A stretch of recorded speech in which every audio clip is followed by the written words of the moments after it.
Before sunrise, Rome is already awake. Heavy carts grind toward the city gates, carrying grain, oil, timber, and everything a million people will need when morning comes. In the grey light, travelers follow the smell of bread through the walls. For these last dark hours, the streets belong not to emperors, but to animals, drivers, bakers, and ordinary Romans history rarely names. Tonight we'll enter with them.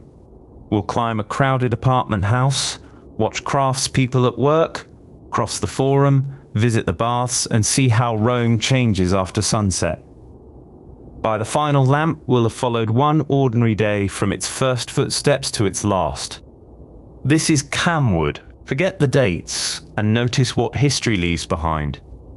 Warm bread, water on stone, smoke above the rooftops. Follow the road for as long as you like. We begin in the last cool hour before sunrise. The sky is the pale grey that comes just before the sun, and the land around you is soft and dim. You've been walking through the night, the way travelers often do, to reach the city before the heat. The road beneath your feet is old and worn smooth. Its great flat stones fitted close together, and your steps make a low, steady sound that you've long since stopped noticing.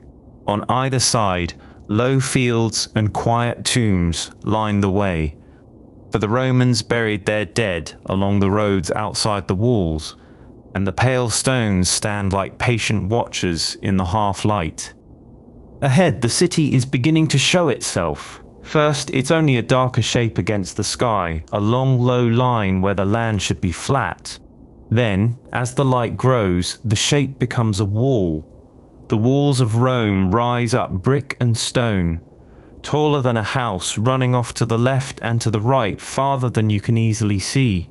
They've stood for a very long time, patched and raised and mended over the years.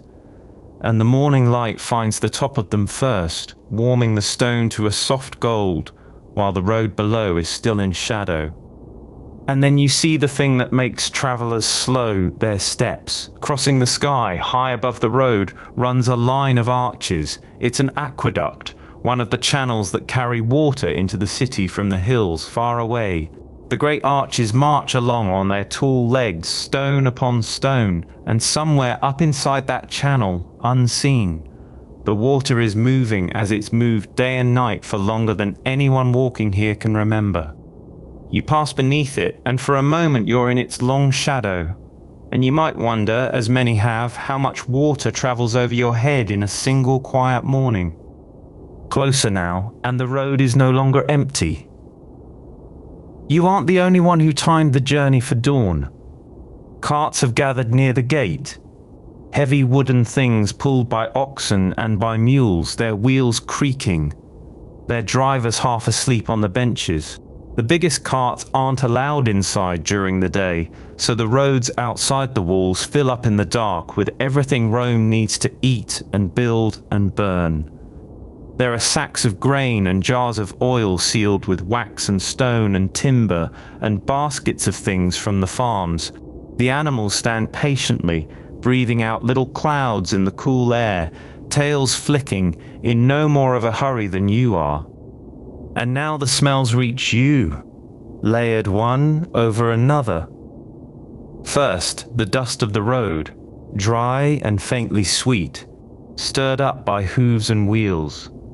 Then the warm, heavy smell of the animals, of oxen and mules, and their breath and their hides. And underneath it all, coming from somewhere just inside the walls, the smell of bread. Somewhere close by, the first ovens of the day have been lit, and the baker's been up since long before you, and the smell of baking bread drifts out over the gate and the waiting carts and the tired travelers, the way it does in every city, in every age. It's a plain smell and a kind one, and it tells you without any words that people are near and that the day has begun. The gate itself is a wide opening in the wall, arched overhead, deep enough that passing through it is like passing through a short stone tunnel. On either side stand the guards, ordinary men in the service of the city, leaning on their spears with the particular boredom of people who've watched 1,000 mornings just like this one. They aren't looking for trouble at this hour. Farmers and traders and travelers on foot are as common to them as the sparrows in the eaves. One of them glances at you, takes in the dust on your clothes and the tiredness in your walk, and simply tilts his head toward the city. Go on in. You go. And as you step through the gate, the sound of the place changes around you. Outside, on the open road, the noises were few and far apart. The creak of a cart, the low call of a driver, the scrape of your own feet. Here, inside the walls, all of that folds into something larger and softer. A hum made of many small sounds at once, shutters opening somewhere above. A dog, water being poured, voices too far off to make out, trading the first greetings of the morning. Wheels on stone, none of it sharp, none of it demanding anything of you. It's simply the sound a city makes as it wakes, and it settles over you like a blanket, thick and warm and close. You stand just inside the gate and let it hold you. The light is stronger now, reaching down into the street, touching the tops of the buildings and warming the air. Behind you, the carts still creak in, one after another, and ahead of you, the lanes of Rome run off into shadow and morning. A whole day waiting in there, an ordinary day. The kind no one thought to write down, because it was so much like every other one. For now, there's only this: the gate at your back, the bread on the air. The light is still soft when the street begins to stir. You stand at the foot of a tall apartment block, one of the countless brick towers that lean over the narrow lanes of the city. Romans call it an insula, an island. And that's what it feels like at this hour. A single island of sleep slowly waking, while the rooms above you fill with the small sounds of morning. Somewhere overhead, a shutter swings open on its wooden pin. A moment later, another. The building breathes. You look up along its face.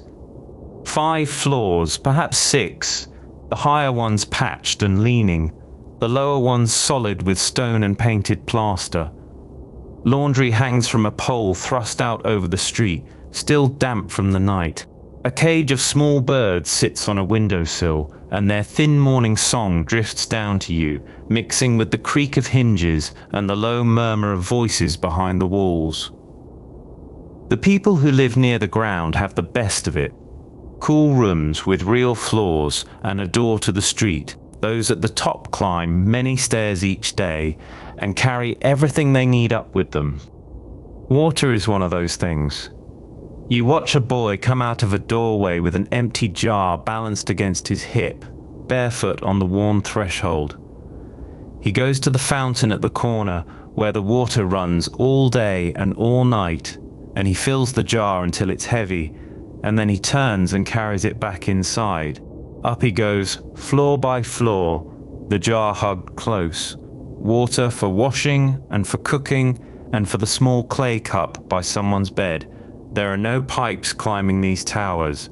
Every drop that reaches the upper rooms is carried there by hand, and so the people who live high learn to want little and to spill nothing. The smell of smoke begins to thread through the air, gentle and grey. In 100 small rooms, morning fires are being coaxed to life. A handful of charcoal in a clay brazier, a little flame nursed under a pot.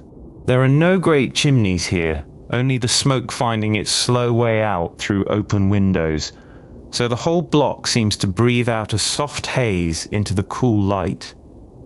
With the smoke comes the smell of the first food of the day, a porridge of grain, a heel of yesterday's bread warmed over the coals. It's a plain smell and a kind one, the smell of ordinary people beginning an ordinary day. Down at street level, the shops are opening, here in Rome. The ground floor of a block like this is rarely wasted on living. Instead, it's given over to work. Small rooms open to the lane, each one a shop or a workshop or a counter. Their fronts are closed at night by wide wooden shutters, boards slotted beside board, and now, one by one, those boards are being lifted away and stacked to the side. The sound of it runs down the street, a soft knocking and scraping wood against wood, as the city unfolds itself into the morning. You pass a baker's where the ovens have been warm since long before dawn. The heat of them reaches out into the cool street, and with it the smell of bread, round loaves scored across the top, their crusts still crackling as they cool on the counter. The baker is a broad man with flour to the elbow, and he says little, only nods to the neighbors who drift past. One might wonder how that bread tasted, dense and a little chewy, warm enough to soften the hard cheese laid beside it. The Romans eat a great deal of bread. For many, it's the day, morning to night, and the smell of it baking is as much a part of the street as the stones underfoot. Next door, a cobbler settles onto his stool. Around him hang the shapes of his trade, sandals and sturdy shoes, and the heavy hobnailed boots that carry soldiers and travelers across the empire. He turns a half-finished sole in his hands, feeling the leather, and reaches for a small knife. There's no hurry in him. The work will be there all day, and the day is long, and he's done this so many times that his hands know the way without being told. You could stand and watch him for an hour and see only the same slow, patient motions, leather and needle and thread, and it wouldn't tire you.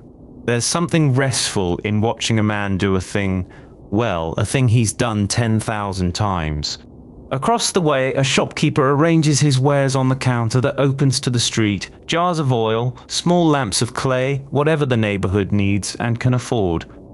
He wipes the stone with a rag, sets things in their places, and leans in the doorway to watch the lane wake up.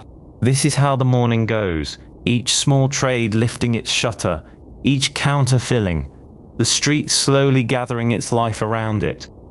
And through it all move the neighbors, greeting one another in the low, easy way of people who've lived side by side for years. A woman with a basket stops to speak with the baker's wife. Two old men settle onto a step in the first warm patch of sun and begin the slow conversation they'll carry on, off and on, until evening. A child chases another down the lane and is called back. No one is loud, no one is in a great rush. The greetings are quiet, the laughter soft, and it all blends together into a single low hum.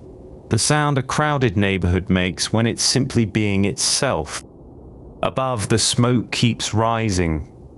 The shutters stand open now, all along the tall brick face, and the birds go on singing on their sill.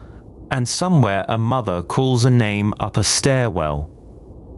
The street is awake and warm in the low morning light, and you stand among it all, letting the gentle noise of it wash over you. The fires settle to a steady glow, the bread cools, the morning holds.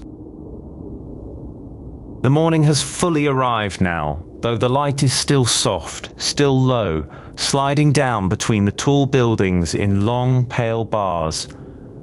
You step out into it. The air holds the last of the night's coolness, and it won't hold it much longer.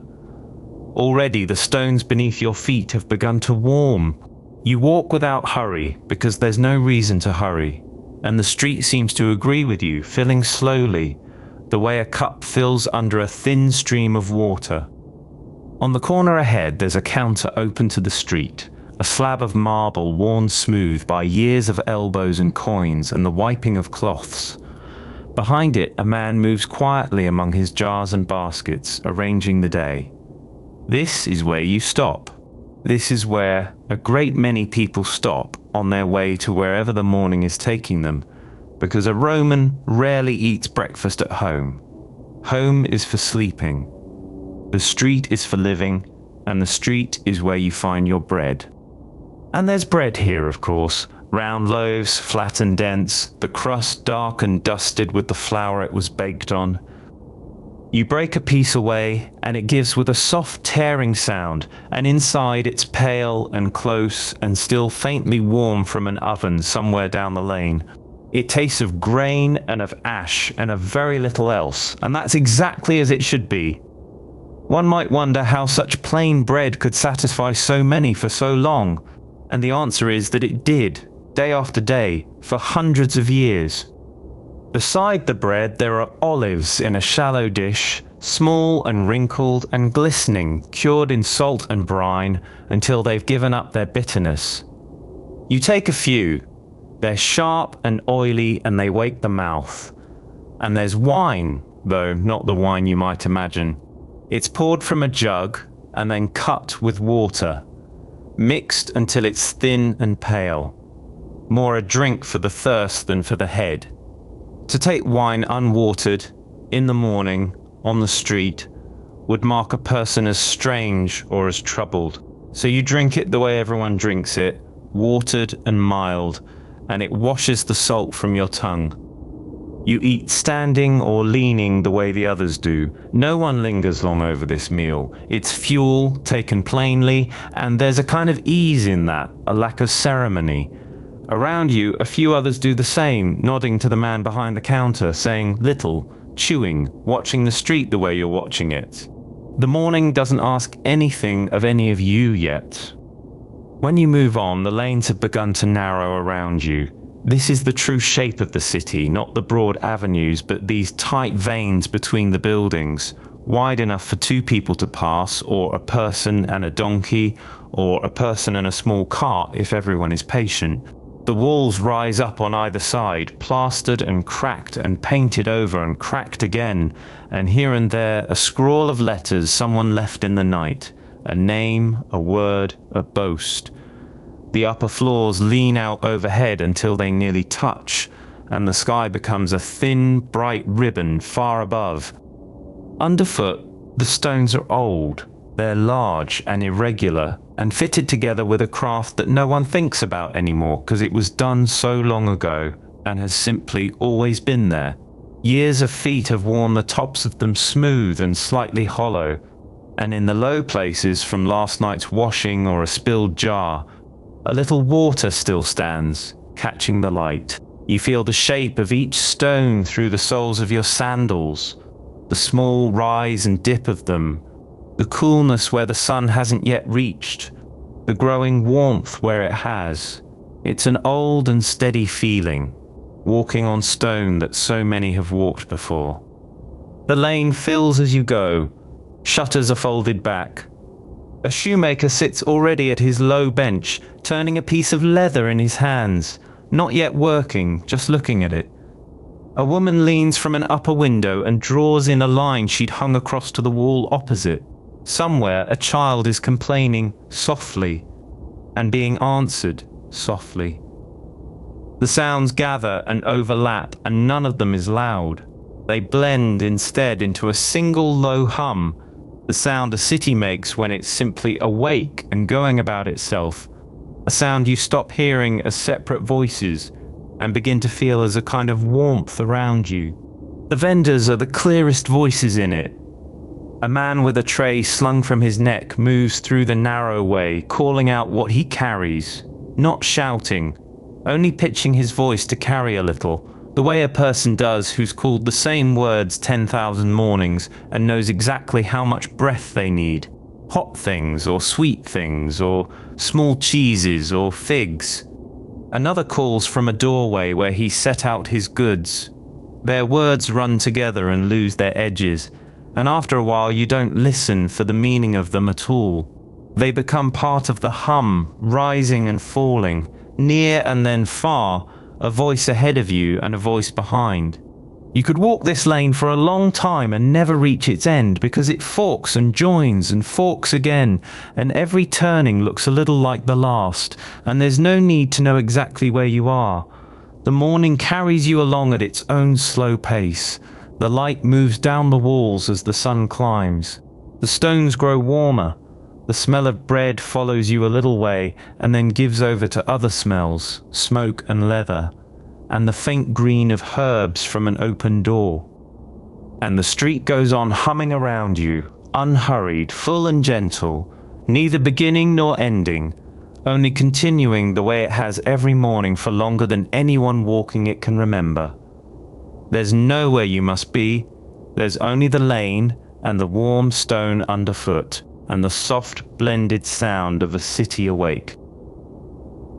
The morning's warmed by now, and the streets have led you without hurry into the wide open heart of the city.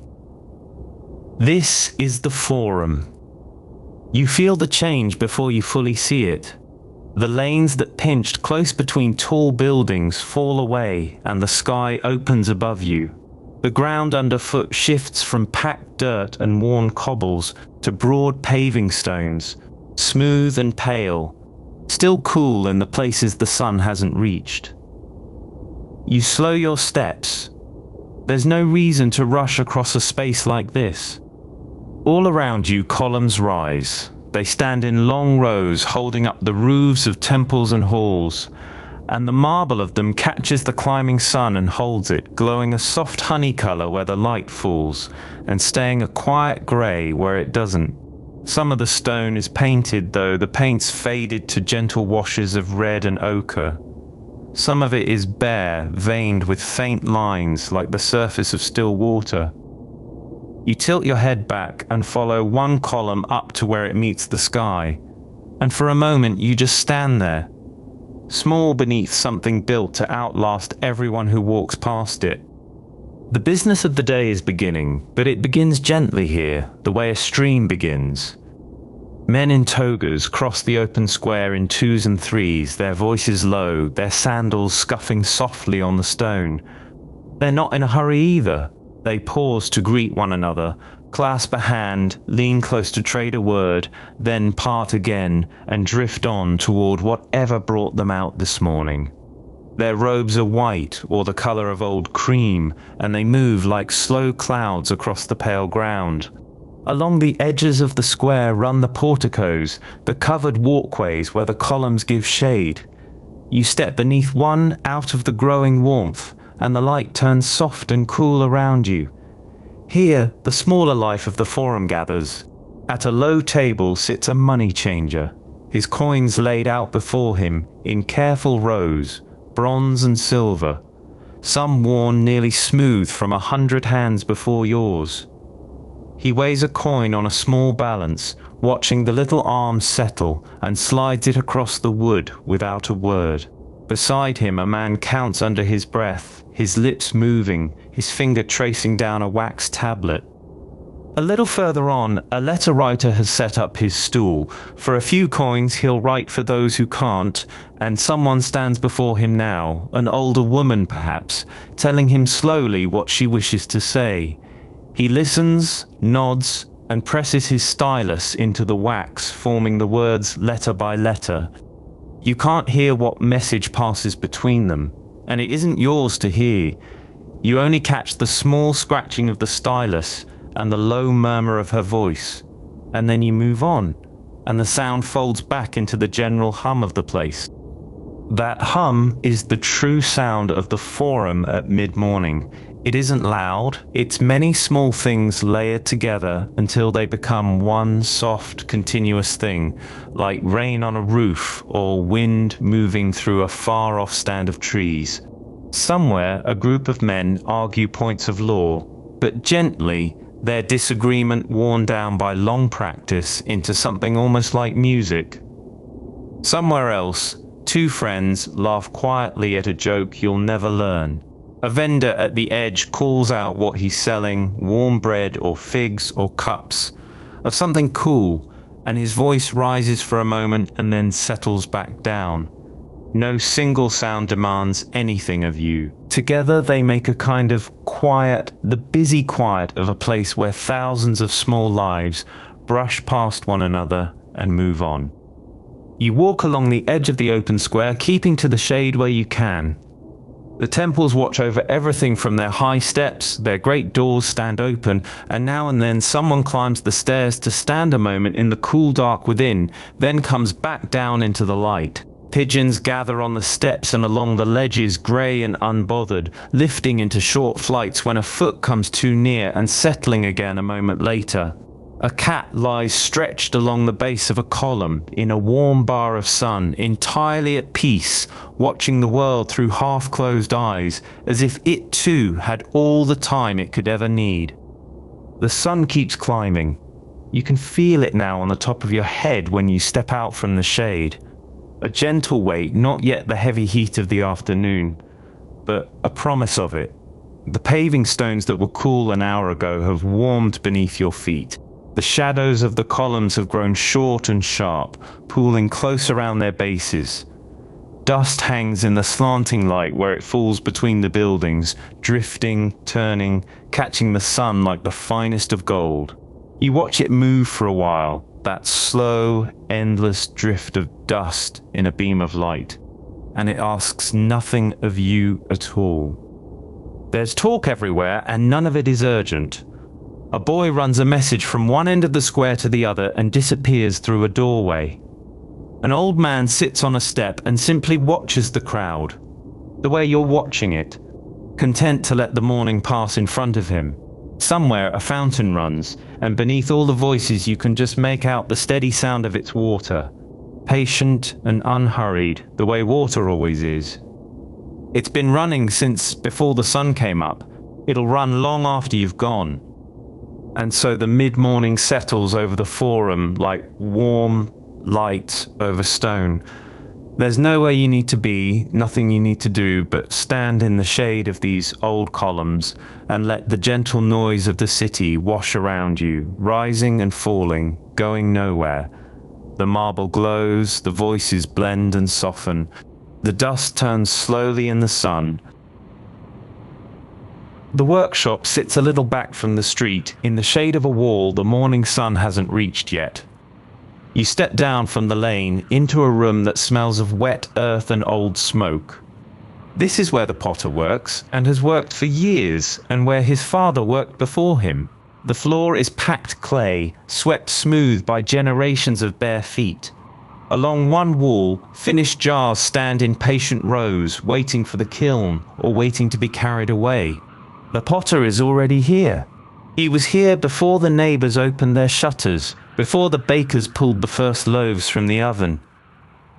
Morning is the good time for clay, before the heat comes and dries the work too fast. He sits at his wheel on a low stool, and beside him a wide bin holds the clay he prepared days ago, kept damp under a cloth so it stays soft and willing.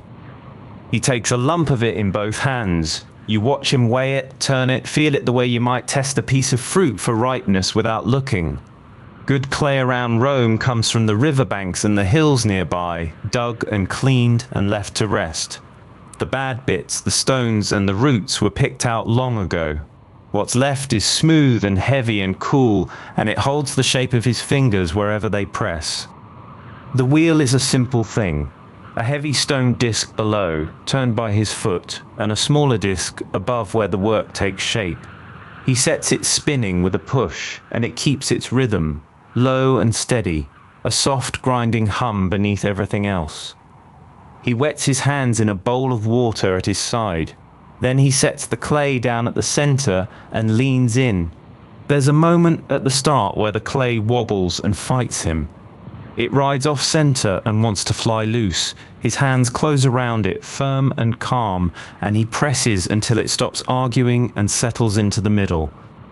This is the part that takes years to learn. Not the shaping, which looks like the hard part, but this quieting of the clay, this coaxing it to sit true. He does it without thinking now. His face is easy, his breathing is slow. Then his thumbs press down into the center, and the lump opens. A hollow appears where there was none. His hands rise, and the walls rise with them, thin and even, growing taller as the wheel turns. Water runs down his wrists. The shape swells outward under his palms, then narrows where he wants a neck, then flares again at the lip. A cup, a bowl, a jar for oil or wine. He makes the same forms his neighbors need, the same forms Rome has always needed, and his hands know them the way your tongue knows, a word you've said all your life. Most of what he makes is plain. Rome runs on plain pottery. The great houses have their silver and their fine painted cups, but the ordinary city drinks and eats and stores its food in humble clay, cheap and honest and everywhere. A jar for carrying water up the stairs, a pot for cooking beans over a small fire, a dish that will crack in a year and be replaced without a thought. He's not making treasures, he's making the quiet furniture of daily life, the things a person uses and forgets they're using. When a piece is done, he stops the wheel with a touch of his foot. He takes a length of thin cord, draws it under the base to free it from the disc, and lifts the wet shape away with a care that looks almost tender.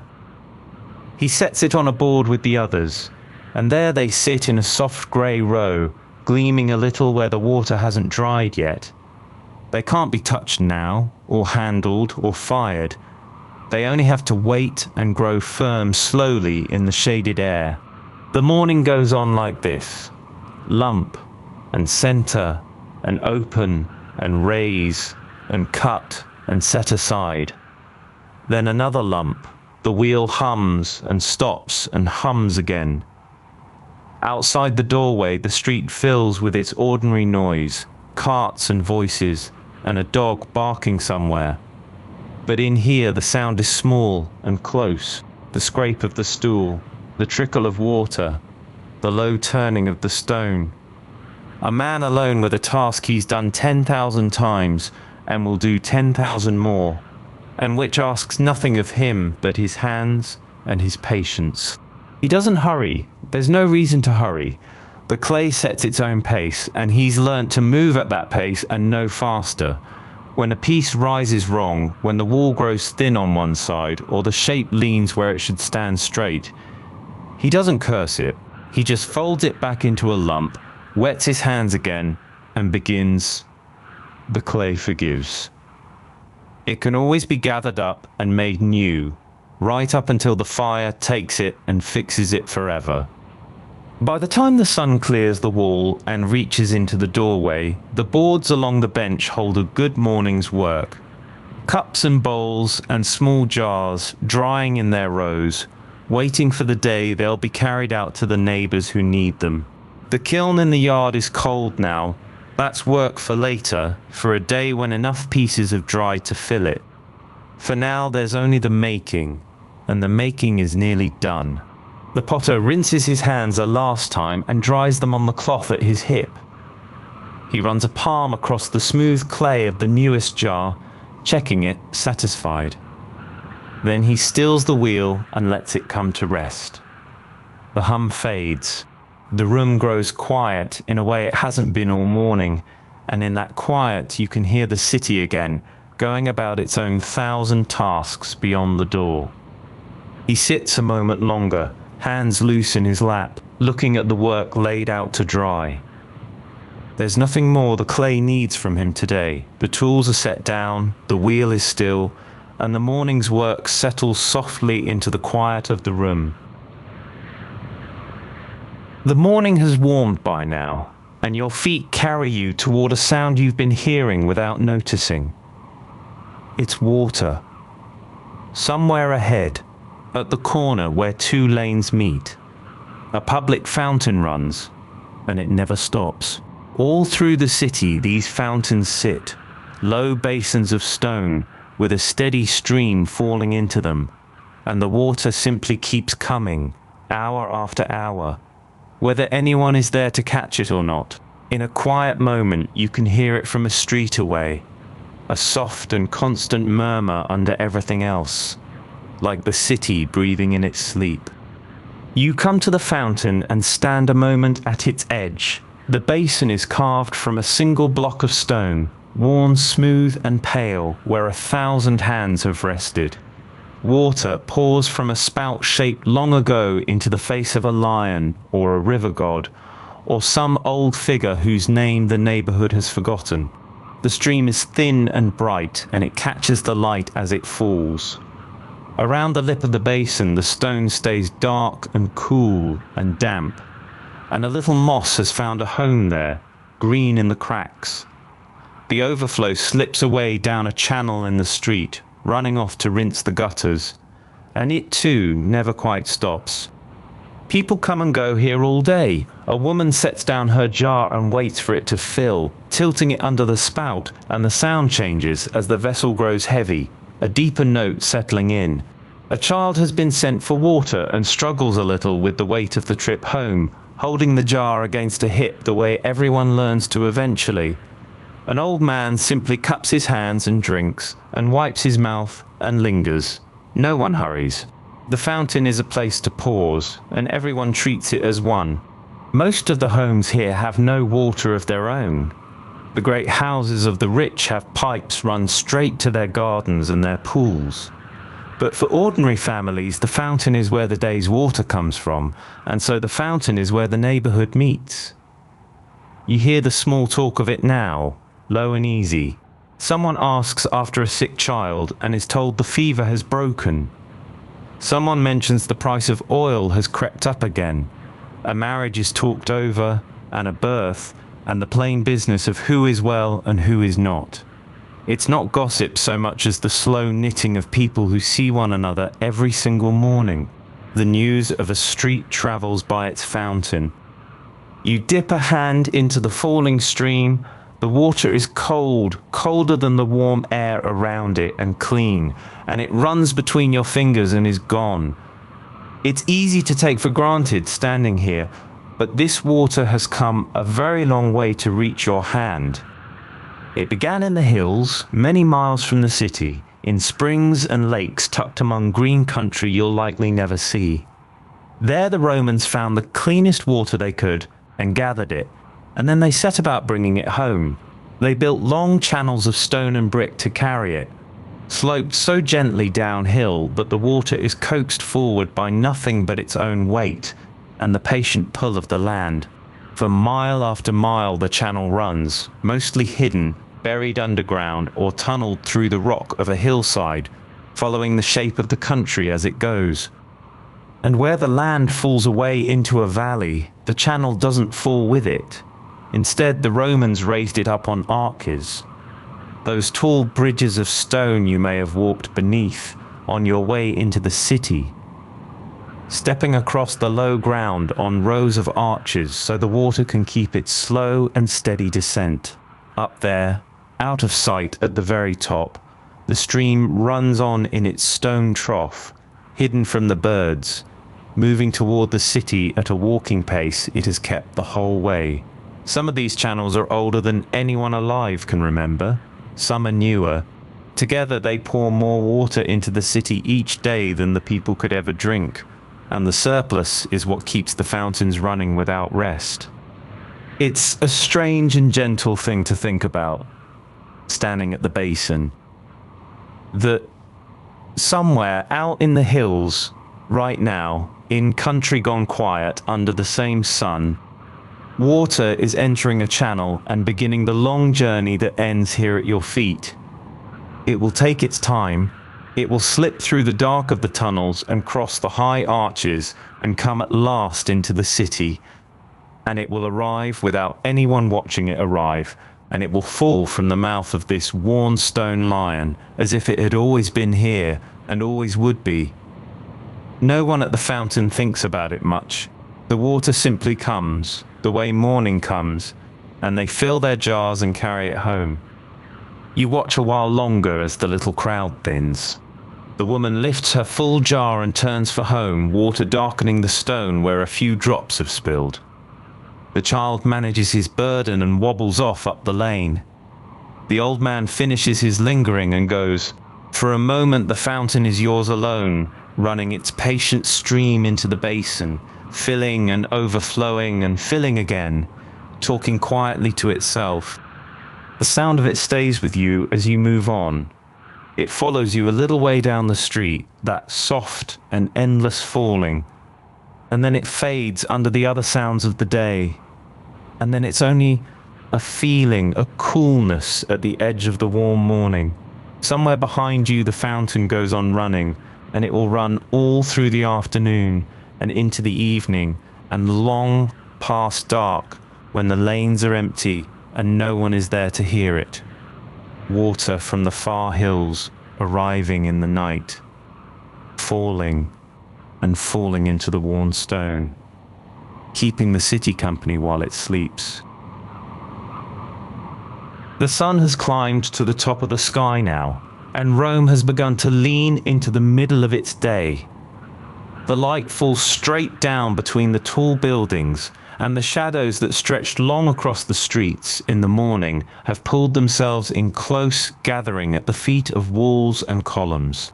The stone underfoot, cool at dawn, has warmed through. You can feel it now, a gentle heat rising from the paving, the kind that soaks into the soles of tired feet and makes a person want to slow their steps. This is the hour the Romans call the 6th hour, counted from the first light of morning.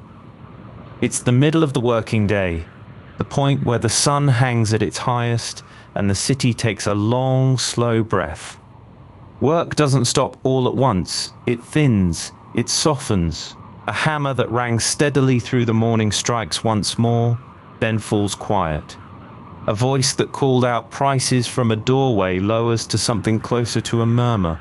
The great noise of Rome, that constant hum of thousands of lives pressed together, doesn't vanish, but it eases, the way a fire eases when the last of the fresh wood has burned down to a steady glow.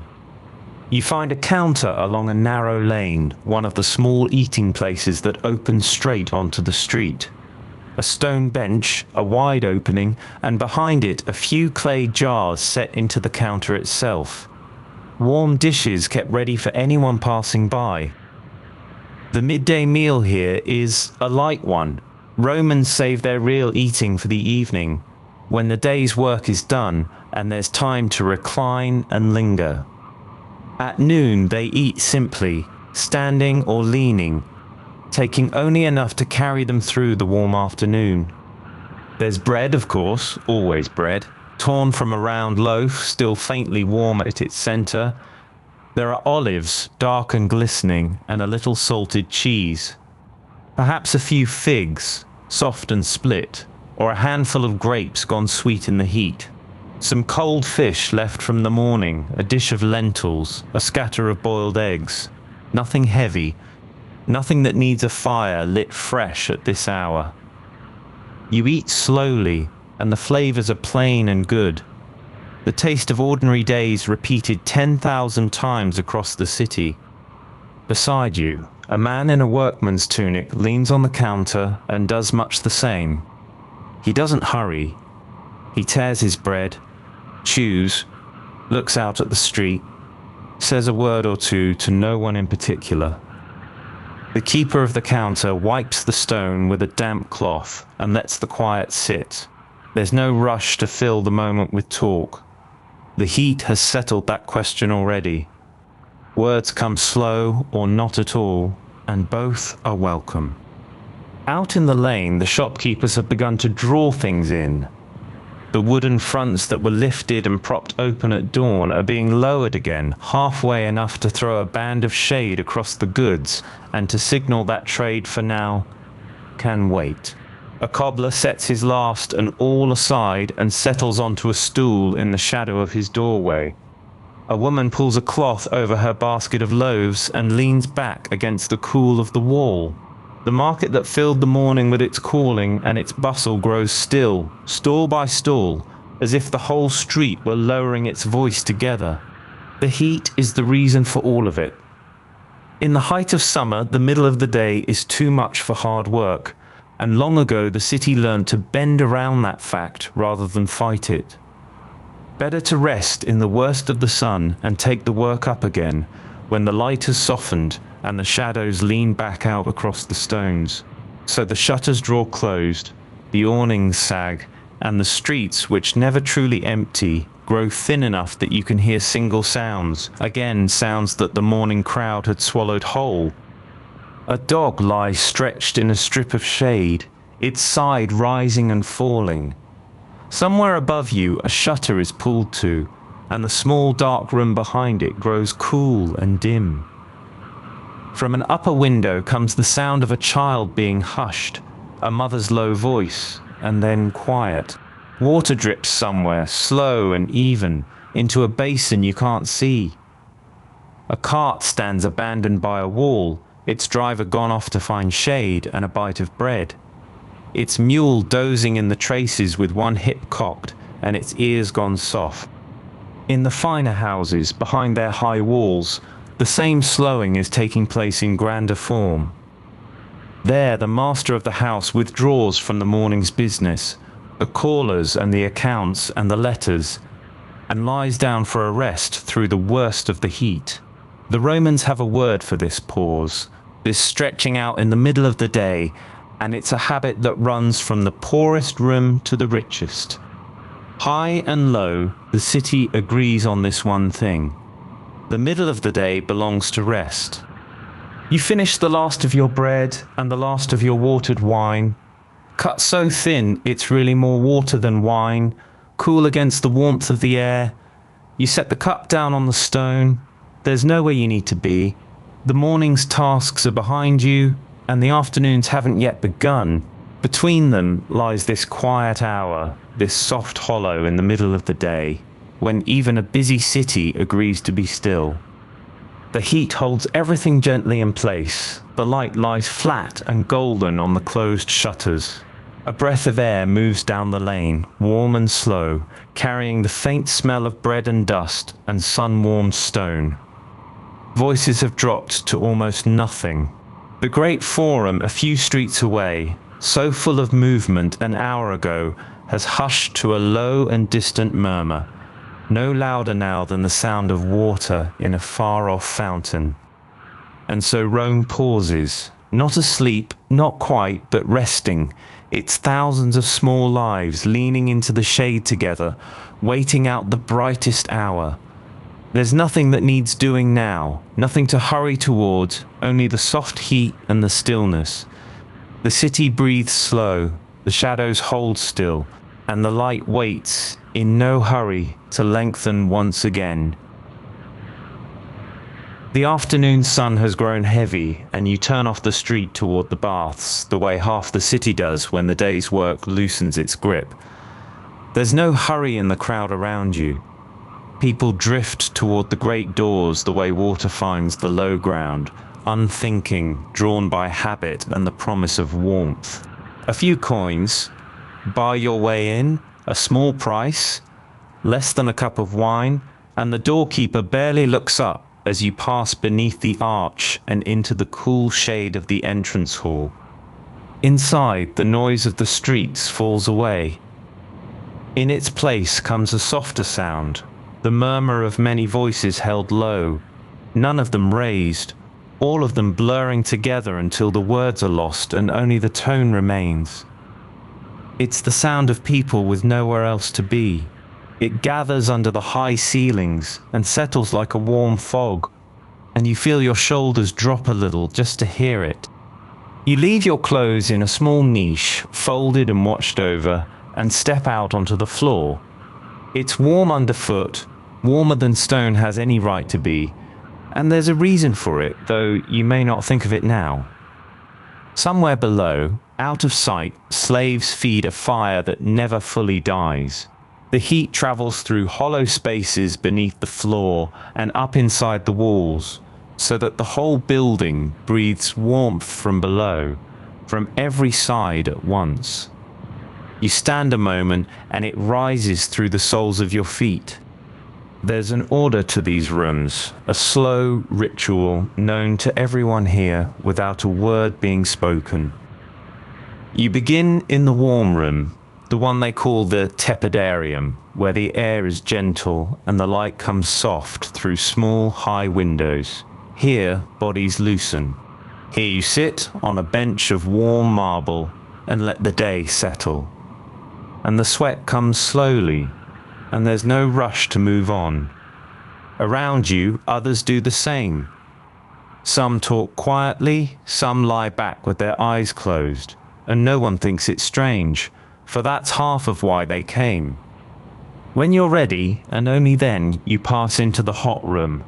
The heat here wraps around you like a second skin.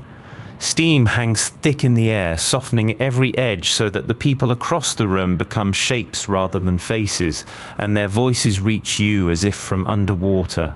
Water runs somewhere nearby, filling a basin, and the sound of it is steady and low, a small, endless trickle that you stop noticing and then notice again. Your skin grows slick. The heat works into your muscles, into the tired places, into the ache of standing and walking and lifting through the long morning, and it loosens all of it, one knot at a time. Someone nearby is being tended to, scraped clean the old way. There's no soap here, not as you might know it. Instead, the body is rubbed with oil, and then the oil is drawn off with a small curved tool of bronze, a strigil, pulled slowly along the arm, along the back, taking the dust and the sweat of the day with it. It's a quiet thing to watch, unhurried, almost tender, one person attending to another while the steam drifts between them. Perhaps a servant does it, perhaps a friend. In the haze it's hard to tell, and it doesn't matter. You sit with the heat until it's almost too much, until your thoughts have gone soft and slow, and then you rise and move again, because the ritual has one more room to give you. This is the cool room, and stepping into it is like stepping into clear water. The air is fresh against your warm skin. There's a pool here, and the cold of it is bright and clean, and when you lower yourself in, the last of the day's weight seems to lift and float away. The water laps against the marble edge, soft and rhythmic, moved only by the slow bodies within it. People float. People lean against the stone with their arms spread along the rim and their heads tipped back. No one speaks above a murmur. This isn't only a place to grow clean. It's where the city comes to be together in the easy hours. Men talk of small things, of prices and weather, and the doings of neighbors. Deals are half made and left for tomorrow. Old friends meet by chance and sit longer than they meant to. There are places to walk, shaded courtyards where the light falls in long bars across the ground, and gardens where the sound of the fountains carries. Some come to exercise before they bathe, tossing a ball back and forth, or walking slow circuits beneath the columns. Some come only to sit. The baths hold room for all of it, the busy and the idle alike, and ask nothing of anyone but that they slow down. The great halls rise high above you, wide as temples, their ceilings vaulted and their walls dressed in colored marble that catches the warm light. Statues stand in the shadows of the alcoves, calm and pale, watching over the water without judgment. There's a grandness to it that no single house could hold, and yet it belongs to everyone here, to the potter and the porter and the man who carries bricks, the same warm water, the same soft light, the same easy hour at the end of the day. You linger. There's no reason not to. The afternoon stretches long and generous, and the murmur goes on around you, and the water laps against the marble, patient and slow. Little by little, the rooms begin to quiet as the light shifts and softens. Some rise and dress and drift back toward the streets, toward the evening meal, toward home. Others stay unwilling to leave the warmth just yet, and you're among them, your body eased, your mind gone quiet, the steam still curling somewhere in the room behind you. The water moves, the voices fade, and the long, warm afternoon settles gently down into evening. The afternoon has softened by the time you reach the market, the light gone from white to a warm and honeyed gold. The heat of the day is beginning to loosen its hold, and the streets that were quiet an hour ago are filling again with slow, unhurried movement. You follow the flow of people toward the open square, where the stalls stand in their long and familiar rows, and the sound of the city gathers into something steady and low, like water moving over stones. The first thing you notice is the color. After the pale marble and the dull brown walls, the market is a spill of green and red and gold baskets of figs sit heaped beside pale apples and dark plums. There are onions in braided ropes and garlic and bundles of green herbs tied with twine. Someone has built a pyramid of quinces, and the fruit gives off a faint perfume that hangs in the warm air. You pass a stall of leeks and cabbages still cool from the morning, their leaves beaded with the water the seller has flicked across them to keep them fresh. The smell of the place arrives in layers. Close by there's the green, peppery scent of fresh herbs, and under it the earthiness of root vegetables and turned soil. A few steps on, the air changes. Here the fishmongers have set out their catch on beds of leaves and cool stone. There are silver fish laid in rows, their scales catching the light, and darker eels coiled in shallow baskets. There are oysters and mussels in wet heaps, carried up from the coast in the cool of the night, and the whole corner smells of salt and the far-off sea. A woman moves along the fish stalls with a practiced eye, lifting one and setting it down, asking the price without hurry. There's a rhythm to the buying and selling here, and it's a gentle one. No one shouts. The sellers call out their goods in a low, sing-song way, more habit than effort, and the buyers answer in the same easy tone. Coins pass from hand to hand. A basket fills a little at a time, a handful of olives here, a wedge of cheese there, a fish wrapped in broad leaves and tucked among the greens. The whole scene moves at the pace of people who have done this 1,000 times and will do it 1,000 more. You come to the stalls that carry the faraway things, and these have a different feel. Here the goods have travelled. There are tall clay jars of olive oil from the groves of Spain and the hills of North Africa, stacked and leaning against each other. There's wine from a dozen coasts and fish sauce in sealed pots, the strong salty paste that finds its way into so many Roman meals. They say it was made along the warm shores of the sea, the fish left to cure in the sun, then carried in jars to markets like this one. And there are the spices, kept in smaller amounts, weighed out with more care. Pepper is here, the small dark grains that have come an enormous distance, carried by ship across seas and by camel across deserts, passed from trader to trader until they reach this modest stall. Historians believe the pepper came all the way from the coasts of southern India, following the monsoon winds to the ports of Egypt, and then up the great river and across the sea to Rome. You look at the little heap of it and think how far it has come to sit here in the afternoon light, and the thought is a quiet marvel. Beside the pepper, there are other things gathered from distant places. There's cinnamon and cumin and coriander seed. There are dates from the palm groves of the east, sticky and dark, and dried fruit that keeps well on a long voyage. The seller measures these into small twists of cloth, and the buyers carry them home to flavor a dish that will taste, in some small way, of a place they'll never see.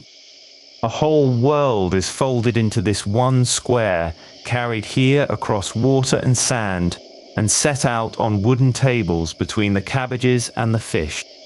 You wander on, letting the market pass around you. A child sits on the edge of a stall, swinging bare feet, watching the crowd with the patient boredom of the young. A dog threads between the legs of the buyers, hopeful and unhurried. Two old men have stopped to talk near a stack of empty baskets, their words slow, their hands resting on their walking sticks. The ordinary life of the city goes on all around, warm and close, asking nothing of you but that you stand within it. As the light keeps softening, the baskets that were heaped so high at midday begin to empty. The best of the fish is gone, and the sellers set aside what's left. The fruit sellers gather their bruised and softened stock into smaller piles, marking them down with a word and a gesture. A woman folds the cloth that held her herbs, shaking the last green stems into a basket. The pyramid of quinces has come down to a scattered handful. Slowly, without anyone deciding it, the market begins to loosen and thin. The buyers drift away toward home with their baskets full, and the flow of the crowd reverses, spreading out into the narrow lanes that lead back to 1,000 kitchens. The sellers who have sold everything pack their empty crates and stack their tables. Those with goods left over call their last prices, softer now into the fading afternoon. The salt smell of the fish stalls grows fainter as the last of the catch is carried off. A broom sweeps across the emptying stones, and the light goes on softening, turning from gold toward a deeper amber as the sun slips lower behind the rooftops. The stalls stand half bare now, the day's plenty carried off into the city to be washed and salted and set over small fires. The market quiets. The voices fade to a murmur. The square settles into the evening and rests.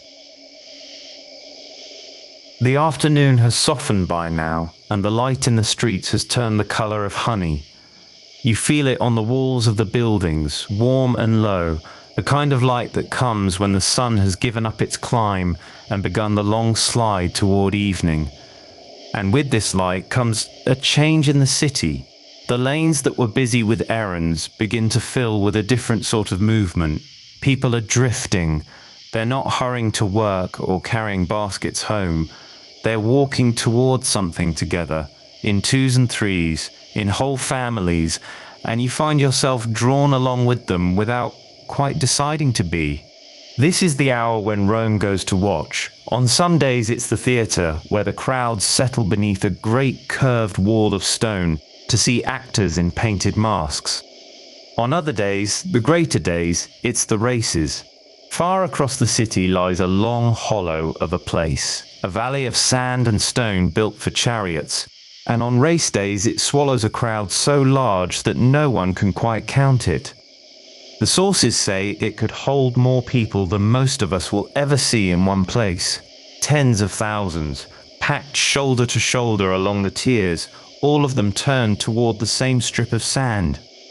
You don't have to go all the way there to feel it. You can stand in a quiet lane, a good distance off, in the shade of a doorway, and still know that something is happening. It arrives as a sound, a low sound felt as much as heard, the way distant thunder is felt in the chest before the ears quite catch it. It rises and falls. When the chariots come around the far turn, the sound swells, a great soft roar rolling out over the rooftops, and then it settles again into a murmur while the horses run the long straight. You can't see any of it. You only hear the shape of it, the crowd breathing in and out like a single enormous animal, far away and harmless. The people who pass you carry small pieces of the day with them. Some wear the colors of the teams they favor, a scrap of cloth, a ribbon, and they speak of horses by name and of drivers they've watched for years. There were 4 teams, the old writers say, known simply by their colors: the reds, the whites, the greens, the blues. A man might follow one color his whole life, as his father did before him, and feel about it the way you feel about a hometown. It's a gentle sort of loyalty, worn lightly, argued over at the counter with more warmth than heat. You let them pass. You're content to keep the excitement at arm's length, the way you're content to hear a party in a house down the street and feel no need to knock. The roar comes again, softer now, muffled by walls and distance, and the thickening evening air. It's the sound of thousands of people being happy all at once, and there's something restful in it when you're not among them. It asks nothing of you. You can close your eyes in your doorway and let it wash by. For those who choose the theatre instead, the mood is quieter, though the crowd is large. They gather on the stone benches as the day cools, wrapped in the last of the sun, and watch old stories acted out. Comedies of mistaken names and clever servants. Tales the grandparents already know by heart, told again because knowing the ending is part of the comfort. There's laughter, but it comes in waves and fades, and between the scenes the audience talks softly among themselves, trading news, sharing food brought from home. From the outside, from the street, The theatre too is only a sound, a rise of many voices, a pause, a ripple of laughter, then quiet. And there's another kind of gathering, smaller and easy to miss. Along the way to the great races, people stop. They buy hot food from stalls set up to catch the crowd. Sausages and chickpeas and bread sold by vendors who know this is their busy hour. Friends lean against walls and eat and wait. Children weave between the legs of the grown-ups. Old men who've seen a lifetime of races sit on steps and let the young ones run ahead, happy to arrive slowly or not at all. Some of them, you suspect, never mean to go the whole way. The gathering itself is the pleasure, the walking together, the shared direction, the sense of a whole city leaning towards the same afternoon. The sun sinks a little lower, the honey light deepens toward amber, and the shadows of the tall buildings stretch long across the lanes. The distant roar rolls out once more, one of the last of the day, and then it begins to thin. The races end when the light does. Somewhere across the city, the last chariot crosses the last line, and the great crowd lets out a final swell of sound, and then it starts, slowly, to come apart. Tens of thousands of people rising from the stone, gathering their cloaks, turning toward home. You'll feel it before you see it. The lanes around you begin to fill again, but the movement has reversed now. The tide that flowed towards the games is flowing back, looser and slower, tired in a good way. People carry the day home with them in their faces and their voices, still talking of the horses, still laughing at a line from the play. The colors pass by once more, the reds and greens and blues, dimmer now in the failing light. No one is in a hurry. The excitement has spent itself, and what's left is the warm, worn ease that comes after. The last of the sun slips behind the rooftops. The roar is gone now, folded into the ordinary sounds of evening, the scrape of a shutter, a dog somewhere, a voice calling a child in. Already it's a thing that happened. A loud, bright afternoon settling into memory. The streets grow quiet and cool. The city turns towards home and the coming dark. The afternoon light has gone soft and golden, the kind of light that leans low across the streets and warms the stones a person walks on all day. You come to a place where two lanes cross, and there, set into the corner of a wall, is a small shrine. It's nothing grand, a niche cut into the plaster, painted in faded red and green, with a little ledge below it. Two figures are painted there. Young men in belted tunics, each holding a drinking horn lifted as if in welcome. Between them stands a smaller figure, and around them all coils a painted serpent, moving slowly through the plaster as if it too belongs to the household of this corner. These are the spirits of the crossroads, the guardians of the place where the roads meet. The Romans call them the lares, and they believe such spirits watch over the small patch of ground you're standing on right now. Not the whole city, not the empire, just this corner, these few doorways, the families who pass through here every morning and every night. It's a comfortable thought that even a crossing of two ordinary lanes has something looking after it. On the ledge below the painting, someone has left an offering earlier in the day. A few flowers, browning now at the edges. A small heap of what looks like grain, and beside it the stub of a candle burned down to nothing. There's no priest here, no ceremony, no crowd. Just the quiet evidence that a neighbor stopped, set something down, murmured a few words, and went on. That's how most of it happens. The gods of Rome live close to the ground, in the ordinary hours, tended by ordinary hands. You walk on, and the streets carry you past open doorways. Through one of them, you can see into the front room of a house, and there, against the far wall, is another shrine. A household keeps its own. This one's a little wooden cabinet, or sometimes only a painted alcove, and inside it stand small figures cast in bronze or shaped in clay. The heirs of the family, the guardians of this hearth, this roof, these particular people. A Roman household greets them the way you might greet something familiar and dependable, without much thought, simply because they've always been there. In the morning, the family will have offered them a little something, a few crumbs of bread pressed onto the ledge, a splash of wine poured out, a pinch of salt perhaps, or a small cake left over from the meal. On days that matter more, a birthday, a journey about to begin, a safe return, the offering grows a little larger and the words spoken over it a little longer. But most days it's small and quick and quiet. The father of the house might toss a morsel into the fire and ask, in a low voice, that the day go well. Then everyone gets on with the morning. There's incense too, when a household can afford it. A grain or two of resin set to smoulder, and a thin thread of sweet smoke rising in the still air of the room. The smell of it lingers in the plaster and the wood, so that the house itself begins to carry a faint memory of every prayer ever offered in it. You catch that scent sometimes as you pass an open door, drifting out into the street, mingling with the smell of cooking and lamp oil and old stone. You might imagine all of this comes with great solemnity, kneeling, long recitations. Mostly it doesn't. The offerings are made the way you might water a plant or feed a cat, as part of the running of a home. A woman fills a small dish with the first of the day's meal and sets it before the little bronze figures without breaking her conversation. A child is sent to lay a garland on the ledge and comes back skipping. The sacred and the everyday sit side by side, and no one seems to find that strange.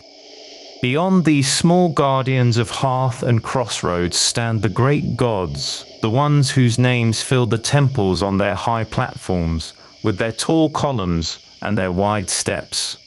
Jupiter, who holds the sky. Juno, who watches over the women of the city.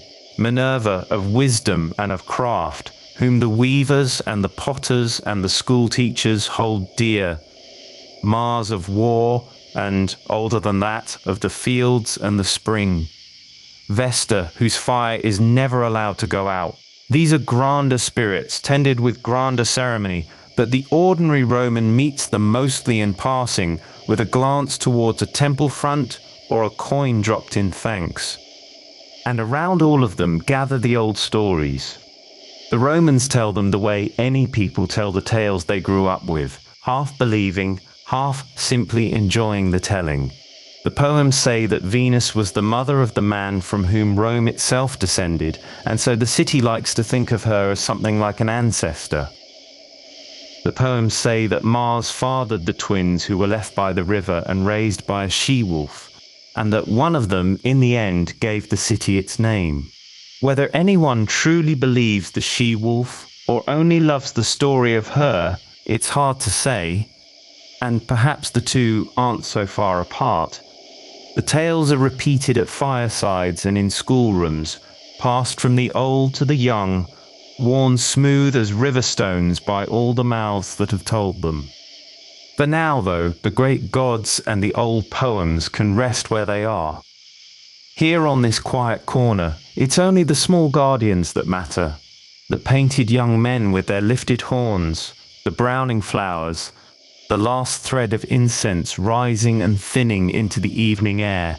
Someone will come again before the day is out, set down a little bread, murmur a few words, and light a fresh flame in the failing light.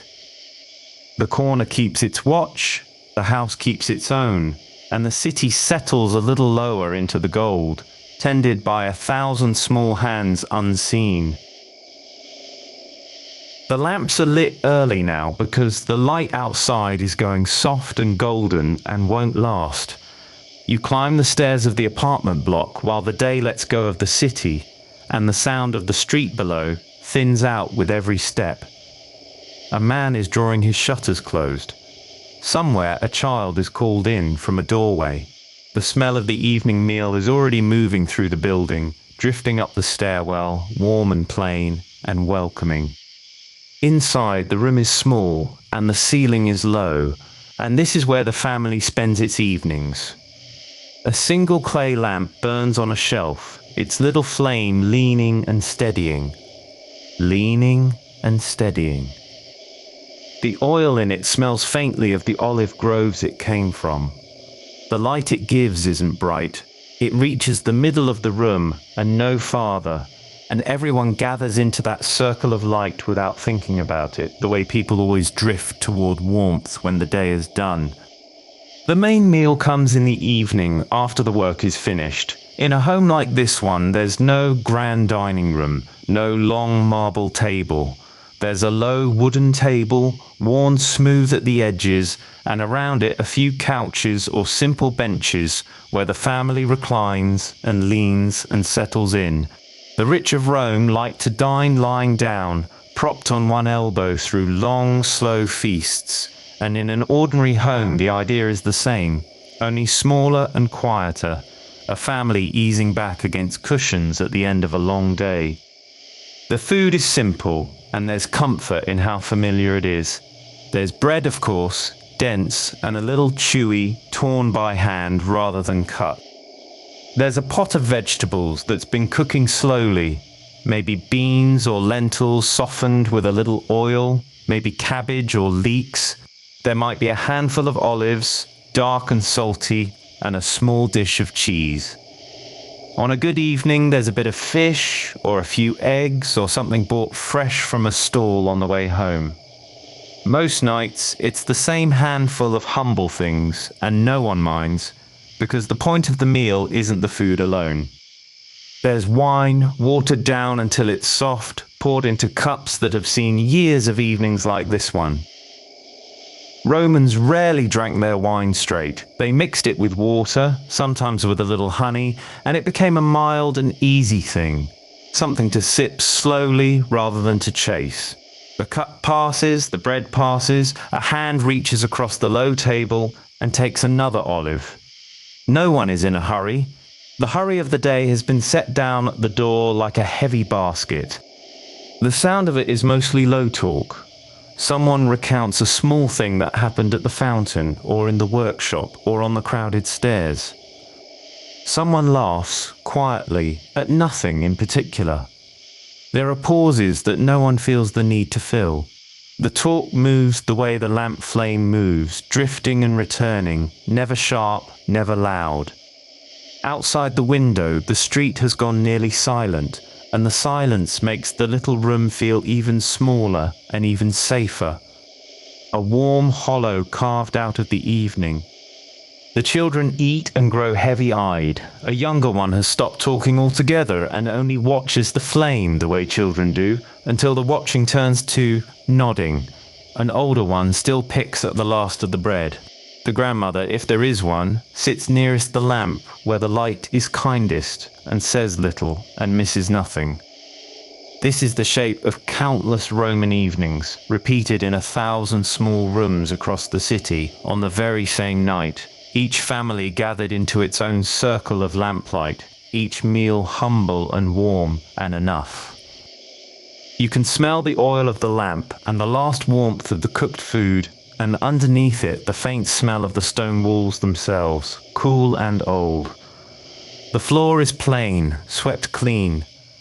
A few belongings sit against the wall. A chest, a stool, a folded cloth. There isn't much here, and there doesn't need to be. The room holds what matters, which is the people in it, and the quiet between them. When the eating winds down, no one clears everything away at once. A cup lingers. Someone leans back and lets the meal settle. The talk grows slower still, the gaps between words growing longer, until the words are more like the sound of company than the passing of news. This is the softest part of the day, the long easing after the meal, when the body is fed and the work is behind and there's nothing left that must be done tonight. The lamp needs tending, and someone tips a little more oil into it or trims the wick with careful fingers, and the flame brightens for a moment and then settles back to its patient burning. There's only so much oil, and lamps aren't kept lit long past the meal. Soon enough, the family will let the light go out and sleep in the dark, the way the whole city sleeps, but not quite yet. For now, the flame holds, and the room holds its warmth, and the evening stretches out gentle and unhurried around it. The night air presses cool against the shutters, and inside it's warm, and the difference between the two is its own kind of comfort. A blanket is pulled loose, a child is carried, already half asleep, to a corner bed. The low talk falls to a murmur, then to almost nothing. Just the small sounds of a family settling for the night. The shift of a cushion, a long breath, the faint clink of a cup set down for the last time. The work of the day is done, and won't be thought of again until morning. The meal is eaten, the lamp burns low on its shelf, the room holds its warmth, and outside, the city falls into its long and ordinary night. The light has gone soft and blue now, the last of it draining from the rooftops, and the city begins to fold itself inward for the night. You stand at the edge of a narrow street and watch it happen slowly, the way a fire settles into embers. The shops that stayed open through the long afternoon are closing at last. A shopkeeper reaches up and pulls his wooden shutters down across the front of his stall, and the sound of it is a low wooden knock that carries down the lane. Then another further off. Then another. One by one, the open faces of the street go blank and quiet, and the shape of the city changes in the dusk. During the day, the streets belong to people, to the press of bodies and the calling of voices. Now they begin to belong to something else. The carts arrive, all through the daylight. Hours the great wagons were forbidden inside the walls, kept out so the crowds could move, so the lanes wouldn't choke on wheels and oxen. But once the sun is down, the ban lifts, and the deliveries that keep the city fed finally roll in under lamplight. You hear them before you see them. The deep creak of wooden wheels on stone, the slow, patient tread of oxen, the occasional word from a driver to his team. They come loaded with grain and wine, with oil and building stone, with everything a city of a million mouths needs to wake up whole again tomorrow. A cart passes close, and you step back into a doorway to let it by. The driver carries a small clay lamp hung on a hook, and its flame trembles as the wheels find the ruts in the road. For a moment, the light slides across the wall beside you, and you see the deep grooves worn into the stone, the marks of 10,000 nights of wheels passing, just like this one. Then the cart moves on, and the light goes with it, and the wall is dark again. The smell of the oxen lingers a while, warm and animal, mixed with the dust they lift from the road. The watchmen are out now. In the quiet, you can hear them before they turn the corner, the steady fall of hobnailed sandals on stone, unhurried even. These are the men who walk the night, who watch for fire most of all. For fire is the thing the city fears in the dark. So many rooms, so many small flames, so much timber stacked close together. The watchmen carry buckets and hooks, and sometimes a lamp of their own, and they move through the sleeping streets in slow circuits, listening. One of them calls softly to another across a courtyard, a few plain words, and then they move on, and the quiet closes behind them. Above the street, the tall apartment blocks rise up into the last of the light, 5 and 6 floors of small rooms stacked one on the next. In the windows, here and there, a lamp is lit, a soft orange point of warmth behind a wooden shutter left half open for the air. You can imagine the rooms behind those little lights without seeing them. A family finishing the last of a meal, an old man banking a small fire for the night, a child already asleep on a narrow bed while the grown voices murmur low. The shutters draw closed, one after another, and the points of light wink out or dim, and the great wall of the building settles into shadow. Down at the crossroads, a small shrine still holds a single flame. Someone has left a lamp burning at the feet of the neighborhood gods, the quiet spirits who are said to watch over this corner and the people who live around it. The little flame doesn't flicker much, sheltered as it is, and it'll burn there through much of the night, a small steady light at the meeting of the ways. You pass it and the light touches your hands and then falls behind you. The narrow streets give way, and ahead the ground opens into one of the great public spaces, and here the city shows a different face. The temples stand tall and pale in the dusk, their long rows of columns catching what little light remains, the marble holding a faint glow after the sky itself has darkened. During the day this place rang with business and argument and the endless movement of the crowd. Now it's nearly empty. A lone figure crosses the far side and is gone. The huge buildings stand over the quiet like patient sentinels, and their size feels different at night. Less busy, more still, the way a mountain feels different from a house. The first stars are out now, above the roof lines. You tilt your head back and find them. Faint at first and then clearer as the sky deepens, scattered thin over the dark shapes of the temples and the towers.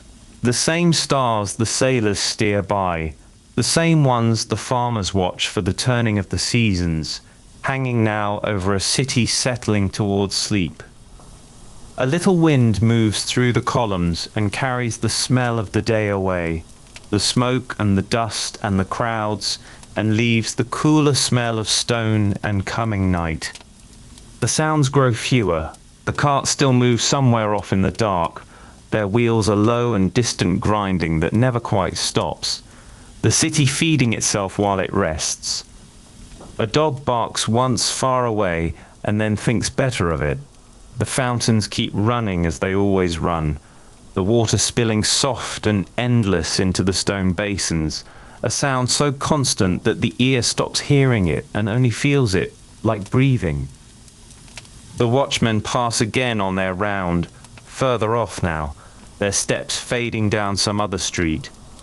The great buildings stand quiet under the first stars, and the wide spaces are given over to shadow and to the slow, patient carts, and the little shrine keeps its single flame at the crossroads. The city that roared all day has grown gentle now, easing down street by street, roof by roof, lamp by fading lamp. The last shutters are closed. The light behind them has gone low. The city eases down at last toward rest. The night has come, and the city that never quite fell silent is finally growing quiet. You're somewhere near the middle of Rome, on an upper floor of one of the tall apartment blocks, and from here the whole city seems to be exhaling. The streets that roared all day have softened to almost nothing. Here and there a cart still moves, its wheels turning slow over the stones. But the drivers don't call out anymore. There's no reason to all. Everyone who needed to be somewhere is already there.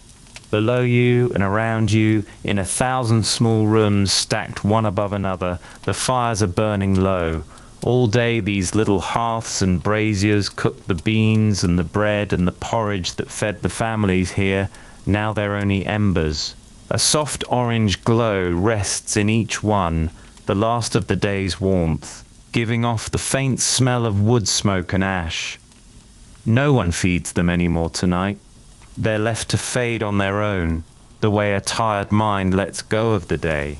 In one room, a mother banks the coals, pushing the grey ash over them, so a little heat will still be waiting in the morning. In another, an old man sits a moment longer by his fire, watching it without really watching it, the light moving on his face. In another, children have already fallen asleep on their mats close together for the warmth, and the last ember light touches their faces and then dims. Across the whole city, this is happening at once, quietly, without anyone planning it. The fires burn low because the day is over. That's all.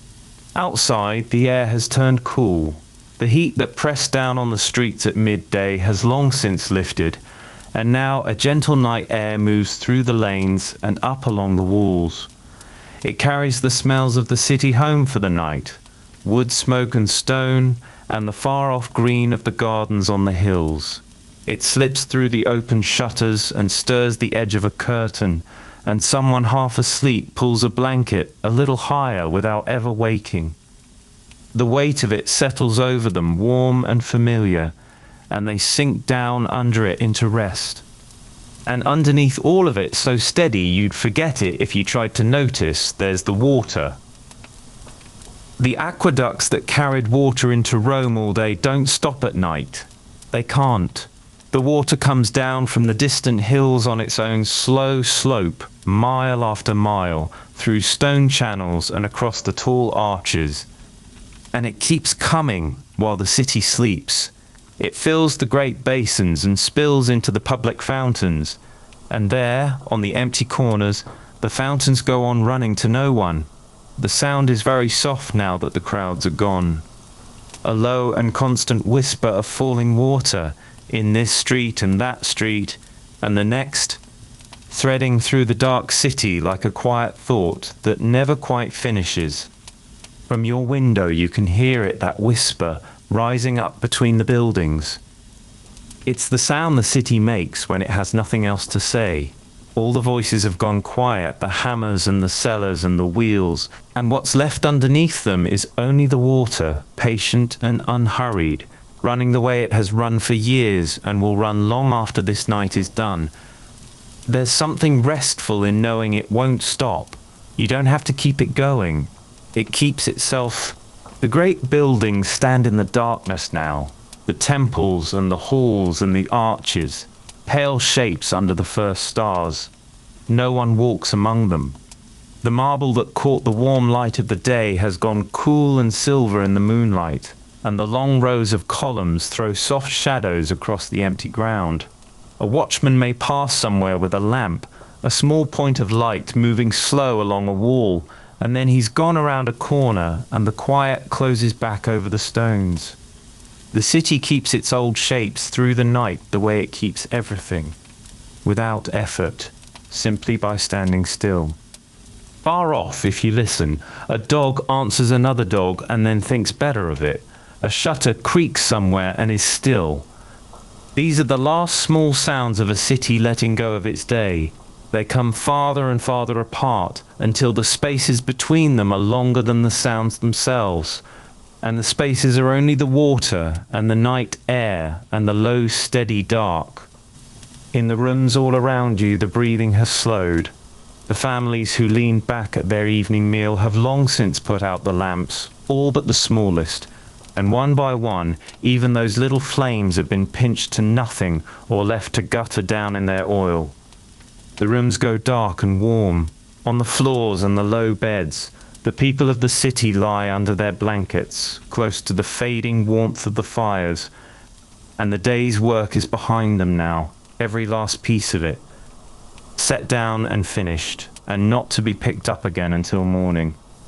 You can feel it too, that letting go, the weight of the blanket over you, the cool air on your face, and the warmth held close underneath, the soft orange of an ember somewhere in the room, growing dimmer as you watch it, until it's only a colour, and then only a memory of a colour, the whisper of the water somewhere out in the dark, going on and on, asking nothing of you. Rome is asleep now, or nearly. The fires are almost out, the fountains are still running to no one, patient in the empty streets. The great stones stand quiet under the stars, keeping their long watch the way they always have. There's nothing left to do tonight, nothing to carry, nowhere to be. The city has laid its day down and closed its eyes, and the night has folded gently over all of it, over the tall, dark buildings and the low, warm rooms, and you among them. The water goes on in the dark, The city sleeps. The light will come back. The story rests here for tonight. Sleep well. Calmwood will be here tomorrow.